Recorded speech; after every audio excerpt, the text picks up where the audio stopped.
পুজো আর কি, বাস্তু পুজো প্রচলিত আজও আছে, আজও এরকম ধুমধাম করে গ্রামবাংলায় পুজো হয়। তা আমাদের বাড়ির গ্রামেও নয় শহরে না, মিডিয়াম জায়গা। কিন্তু আমাকে বড়রা যেই নিয়মটা শিখেছে আমি কিছুটা পালন করে, আগে সারা বাড়িতে গোবর দিয়ে আর কি লেপা পোছা হতো। আজ থেকে 2 বছর আগে করেছে। এখন চারিদিকে বাড়িতে মেঝে হয়ে গেছে, উঠোন বলে কিছু নেই। উঠোনটা আছে কিন্তু মেঝে। তাই সকালে উঠে স্নান টান করেছি, করে গোবর ছিটা দিয়ে আমি বাস্তু পুজোটা আমি নিজে নিজে করেছি। আর সবাই তো ঘুমোচ্ছে, শুধু আমি আর আমাদের কুকুরটাই জেগেছিলাম। দুজন মিলে বাস্তু পুজো করেছি। তখন ভোর 4:30 পৌনে 5টা বাজে। তার আগে উঠে আমি স্নান টান করে সমস্ত কাজ বাজ করে বাস্তু পুজো করেছি। চারিদিকে দেখুন, চারিদিকে অন্ধকার, শুধু আমার সাথে ও জেগে আছে। পুজো টুজো দিয়েছি, তাই খুব ভালো লাগে এইরকম নিয়ম।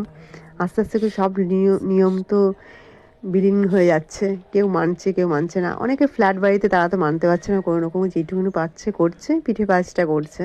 কিন্তু এখনও আজও এই নিয়মটা আমিও করে যাচ্ছি, মায়ের দেখা দেখি, মায়ের থেকে শেখা আমার। সত্যি এগুলি ভালো লাগে, এগুলি খুব মিস করব আগামী দিনে জেনারেশন, তারা যদি না করতে পারে। আমি চেষ্টা করি যতটা পারি করি নিয়ম, মায়ের দেখা দেখি।